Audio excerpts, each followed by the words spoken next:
So here are my full-on match card predictions for Vengeance Day coming up on Saturday night. Trick Williams and Eddie Thorpe in a strap match.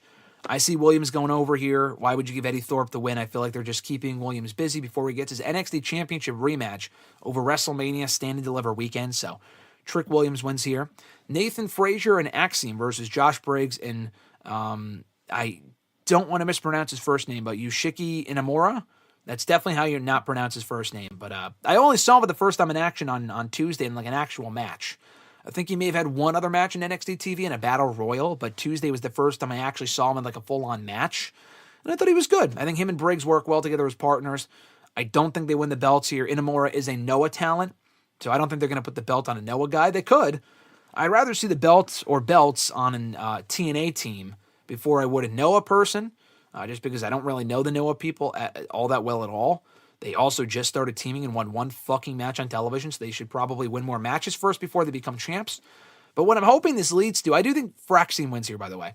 What I'm hoping this leads to, based on that little interaction that TNA posted on their socials the other day, that we get Fraxium and the Hardys in a title for title NXT for TNA Tag Team title match at WrestleMania weekend. I tweeted this yesterday.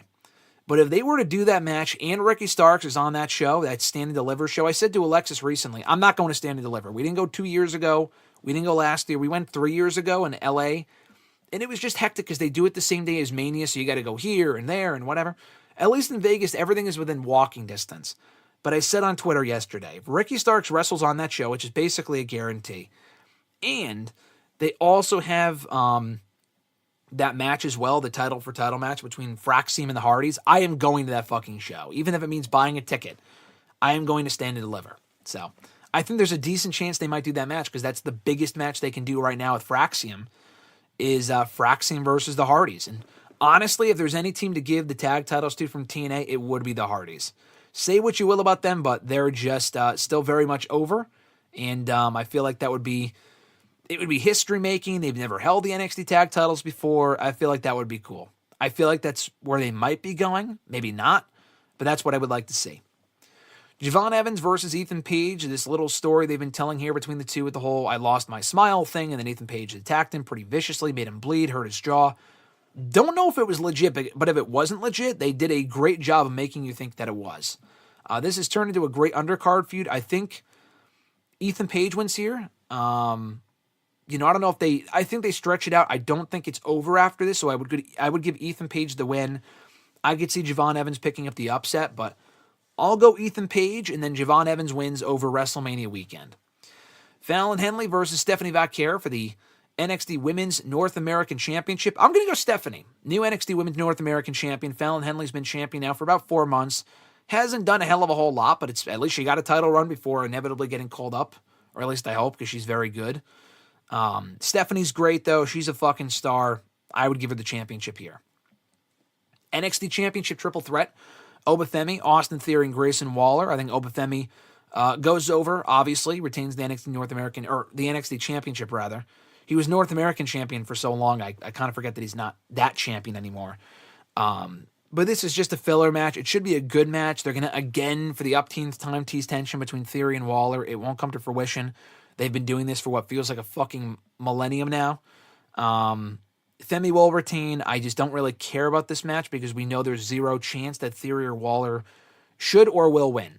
But I do think Femi retains. And then finally, the match I think should close this show. Julia, Bayley, and Roxanne Perez and Cora Jade. Forgot about her. It's going to be a fatal four-way, what was originally a triple threat. They are now making a four-way for some random fucking reason. I like Cora Jade, but she has not won enough. I know she beat Bayley on Tuesday. But Cora Jade has not won enough to justify her being involved in this match.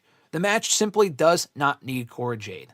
She could have gotten involved briefly, but she should not be in this match. Regardless, I do think Julia, who just became champion last month, will retain here. I would go off the show with this. I think John Ritland said the other day on hashtag, when was the last time the women, I had asked you guys, when was the last time the women had headlined an NXT PLE?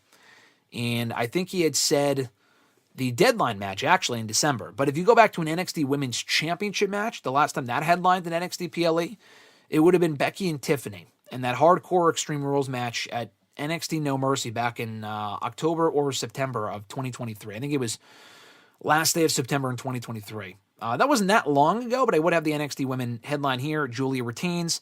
Bayley and Roxanne kind of cancel each other out. I don't think, hot take here, I don't think they have a match at Mania. I think we get Bayley and Roxanne at Stand and Deliver. And that's kind of like Bayley's WrestleMania match. She's had enough Mania moments and matches where she's not at Mania. It's like, oh yeah, it sucks, but at least she's still involved in some form or fashion the night before, or the date that afternoon, I guess, against Roxanne. So it's better than nothing. I don't think there's enough room on the I would make room on the WrestleMania card for Bayley and Roxanne. I just don't see. There's so many other women they don't really have a spot for that they could put in a match instead, whether it be Jade and Naomi or Bianca and Rhea. Chelsea and Lyra are champions now. You can have those belts defended, the tag titles are those getting defended. I don't think they do a non-title match between Bayley and Roxanne at WrestleMania. But you can do it at Stand and Deliver, and that's kind of like their WrestleMania moment. I guess. It's not WrestleMania, but it's the same weekend, I suppose. And you can blow it off there. Maybe with Roxanne going over right before she reports to the main roster full-time. So those are my predictions for Vengeance Day coming up on Sunday. Looking at the chat here, can you see the TNA Championship being defended at either Stand and Deliver or WrestleMania? WrestleMania, no. That was from Wrestling Fan 13, by the way. WrestleMania, no. Stand and Deliver, maybe. Probably not. Like, what would be the point? If they had to fill out the card, then sure. I would rather see the TNA title defended than the fucking, Heritage Cup Championship that no one gives a shit about. Which, thankfully, Lexis King turned babyface to me when he did away with the whole Heritage Cup rules crap. At that point, what's the point of the Heritage Cup if you're not doing the Heritage Cup rules? But I'm not complaining because that crap sucks. But I would love to see Joe Hendry versus an NXT talent on that show. Don't know who it would be, but Josh Alexander should be free by this weekend. I think he already is free as of today. I think today might be the last day of Josh Alexander's contract. So how fucking cool would it be if they could bring in Ricky Starks the day after he got his release from AEW, and Josh Alexander isn't even being released. His contract is just up. So, and the TNA also works with WWE, so I'm positive he probably already talked to them. How cool would it be if, right after Ricky Stark's debut, Josh Alexander also shows up on Saturday in the crowd, and we get Josh Alexander and Ethan Page, or I guess you're not going to do Joe Hendry and Josh Alexander for the TNA Championship, which is where Josh Alexander just came from, so I don't really know why I tied it into that, but Ethan Page and Josh at that show would be great if we don't get Javon Evans and Ethan Page again, so a lot of moving parts right now in NXT that I feel like could and should come to fruition. I'm going to look up the Grand Slam Australia show real quick. Give you my quick predictions for that coming up on Saturday night. It's being filmed on Saturday night in Australia. It would technically Eastern time zone be happening early in the day on Saturday. They're not airing it live though on Max. It's not a pay-per-view. It's a glorified Collision. They're airing it on TNT after the NBA All-Star coverage, I believe, or whatever NBA shit is going up on Saturday night. They're airing it that night after that's over. It could be at 10, it could be 11, it could be midnight.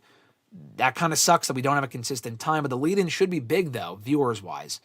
But anyway, for AEW Grand Slam Australia, before we wind down here are my predictions. Jay White and Cope, stupid name, versus the Death Riders is Jon Moxley and Claudio Castagnoli. Brisbane Brawl. I think Cope and Jay White go over here. I could see Jay White maybe picking up the win.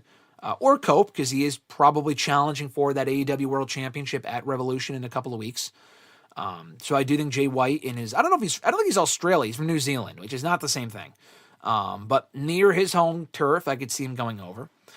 Kazuchika Okada versus Buddy Matthews for the AEW Continental Championship should be a banger. Matthews, obviously from Australia, previously won gold in Australia in WWE. He won the Cruiserweight Championship in Australia at that Super Showdown show 7 or 8 years ago from Cedric Alexander, who we talked about earlier. I do not think lightning strikes twice here. I do not think Matthews walks out the new Continental Champion. I do think Okada retains the belt. Will Ospreay and Kenny Omega versus the Don Callis families, Kyle Fletcher and Konosuke Takeshita in a tag team match. I think Ospreay and Omega go over. It would be awesome to see Fletcher go over in his home turf. He is Australian, I believe. They were called Aussie Open for a reason. It would be cool to see him go over by pinning either Omega or Ospreay. I just don't see it. So I'm going to say Ospreay and Omega go over in their first time as a team.